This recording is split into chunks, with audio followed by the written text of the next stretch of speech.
കണ്ണാടി വെക്കണം. മുന്നേ ഞാൻ ഫുൾ ടൈം ഉറങ്ങുന്ന നേരത്ത് മാത്രമാണ് ഞാൻ കണ്ണാടി ഉപയോഗിക്കാതിരുന്നിട്ടുള്ളൂ. പിന്നെ ഞാൻ എൻ്റെ ഇടവക പള്ളിയിൽ ആൽഫോൻസമ്മയാണുള്ളത്. ആൽഫോൻസമ്മോട് പ്രാർത്ഥിച്ചു, എൻ്റെ ആൽഫോൻസമ്മ എനിക്ക് കണ്ണ് ഒന്ന് ക്ലിയർ ചെയ്ത്, എനിക്ക് ഈ ഐലൈനർ എഴുതാൻ ഭയങ്കര ഇഷ്ടമായിരുന്നു. പിന്നെ ഇത് കണ്ണട വെക്കുമ്പോൾ നമ്മുടെ മുഖത്തിന് പോയി എല്ലാം പോയി അങ്ങനെയാണ്. അപ്പോൾ ഞാൻ ആൽഫോൻസമ്മോട് പറഞ്ഞു, എൻ്റെ കണ്ണൊന്ന് ക്ലിയർ ആക്കി താ പ്ലീസ്, എനിക്ക് നല്ലപോലെ എല്ലാവരെയും എൻ്റെ കണ്ണോട് കാണാൻ പറ്റണം എന്നൊക്കെ പറഞ്ഞു.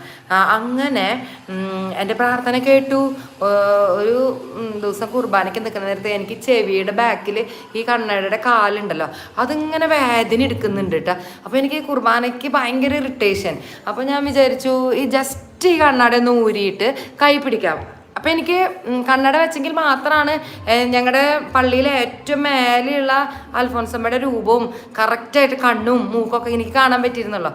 അപ്പം ഞാൻ വിചാരിച്ചു ചെവിയുടെ ബാക്കിൽ ഇങ്ങനെ വേദന എടുക്കുന്നത് കൊണ്ട് കുറച്ച് നേരം കണ്ണട ഊരി വെക്കാം എന്ന് വിചാരിച്ചിട്ട് കണ്ണട ഞാൻ ഊരി കയ്യിൽ പിടിച്ചിട്ട് ഞാൻ ആ രൂപത്തിൻ്റെ മുകളിലേക്ക് എനിക്ക് കാണാൻ പറ്റുമെന്ന് ചുമ്മാ നോക്കിയതാ.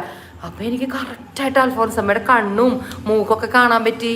എനിക്ക് എന്തൊരു അത്ഭുതം. പിന്നെ തൊട്ടിട്ട് അപ്പം ഈ ചെവിയുടെ വേദന എനിക്കൊരു സൈൻ തന്നതാണ്, നീ ഒന്ന് കണ്ണട ഊരിയിട്ട് എന്നെ നോക്ക് എന്ന് പറയുന്നത്. പിന്നെ എനിക്കിപ്പോൾ അവിടെ നിന്ന്